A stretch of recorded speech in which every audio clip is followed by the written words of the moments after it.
The man leading America's most powerful law enforcement agency couldn't clearly explain one of the most basic principles in our Constitution: due process. Let that sink in. At a Senate hearing with cameras rolling and the nation watching, the director of the FBI looked uncertain when asked if every person in this country is entitled to the same constitutional protections, and the senator questioning him didn't let it slide. He cut straight to the point, asking, "Have you even read the Constitution?" That moment wasn't political theater. It wasn't a slip of the tongue. It was a crisis unfolding in plain sight, a reminder that even at the highest levels of government, the core promises of democracy can be bent, blurred, or ignored.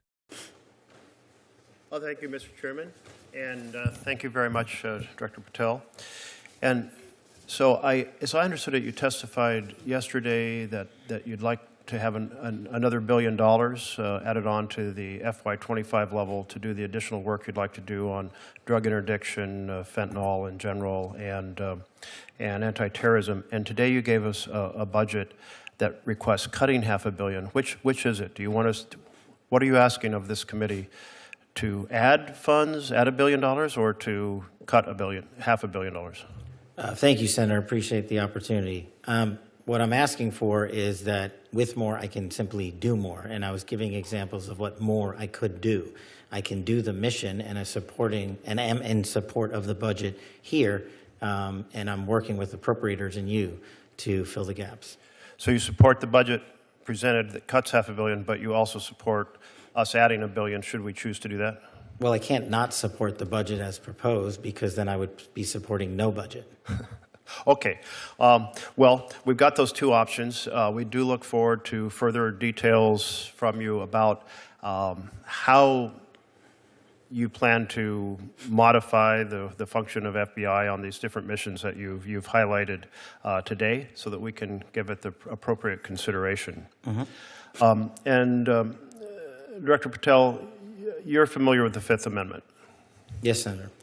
And it is really the freedom clause of the United States. It was 4 years into being a nation when Congress and the states said, hey, we have to make sure that there's not an over-aggressive government in the future that deprives us of life, liberty, or property without due process of law.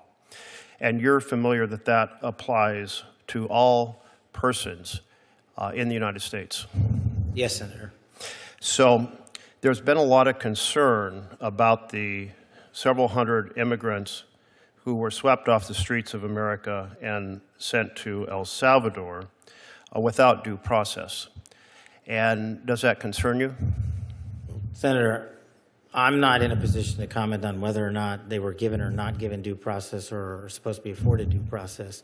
All the FBI did and all the FBI will continue to do is arrest those that have violated the law.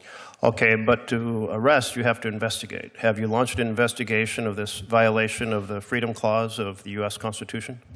Senator, I don't know that I agree with your characterization. Well, that was my first question, whether or not you agree with the Fifth Amendment and are prepared to defend it. It is your job to investigate crimes. Yes, I agree with the Fifth Amendment. I agree with the entire Constitution, and the men and women at the FBI decide. So are you going to launch an investigation of the reported violation of the due process of several hundred individuals? Again, Senator, it's not for me to call the balls and strikes on it. The men and women at the FBI who are trained to open investigations will make those calls.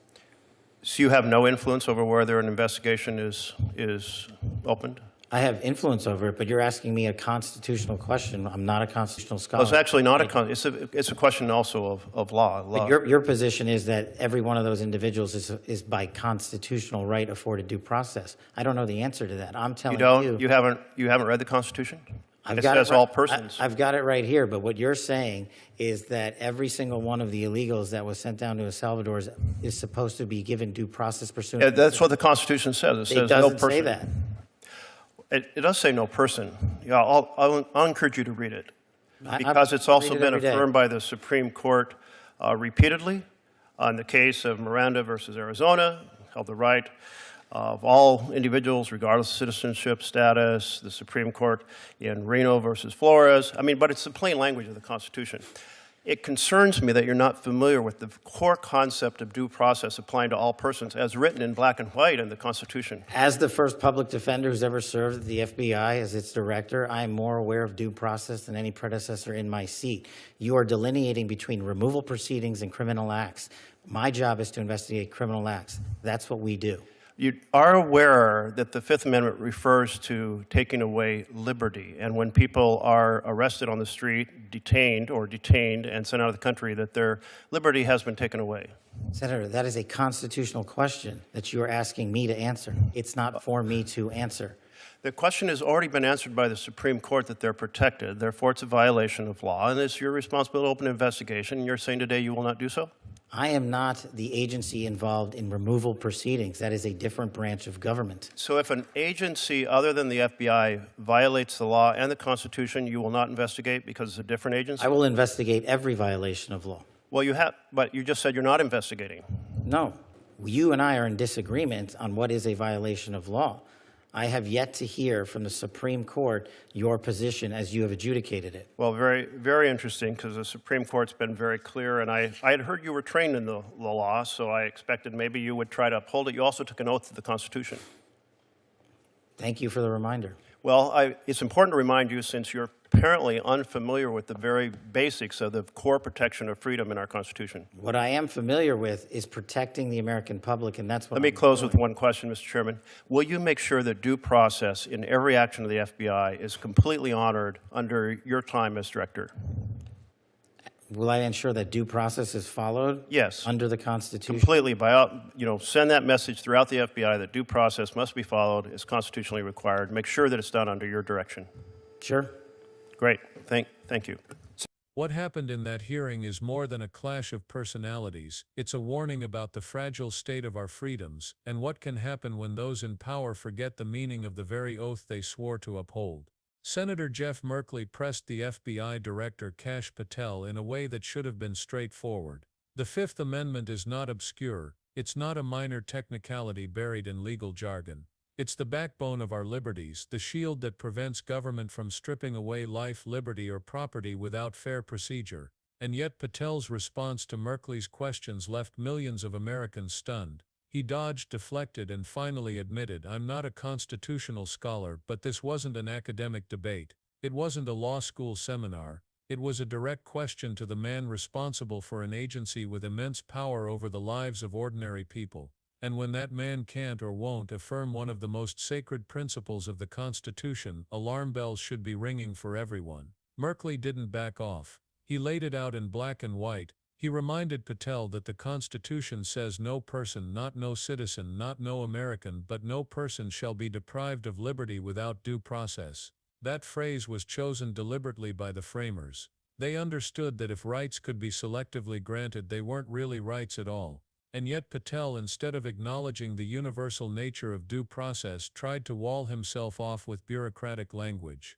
"It's not for me to call balls and strikes," he said, claiming it was up to others in the FBI to decide when investigations are opened. But think about that for a second. If the director of the FBI, the one at the very top, can wash his hands of responsibility by saying it's not my role, then who exactly is responsible?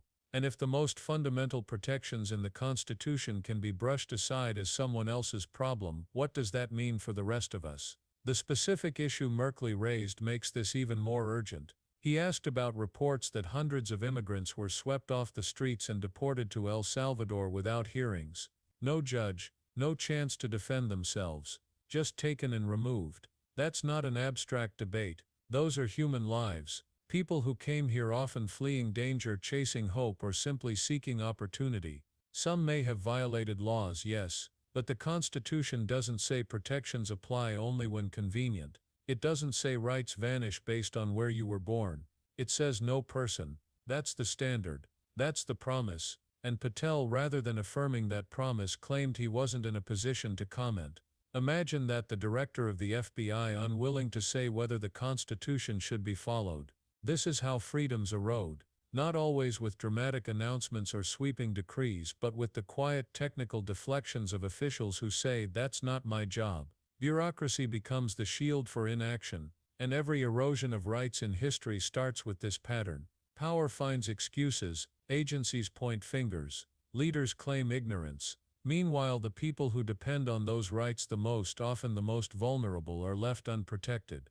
Merkley saw through it, and that's why his questioning mattered. Because it wasn't just about one deportation or one hearing, it was about whether the government still recognizes that the Constitution applies equally to all. One of the most striking moments came when Patel, under pressure, said he had the Constitution right here. He literally held it up as if possessing the document was proof enough of understanding it. But there's a world of difference between holding the Constitution and upholding it. Plenty of people in power wave it around, quote its lines, even use it as a prop. But the real test is whether they follow it when it's inconvenient, when it challenges their own power, when it demands accountability.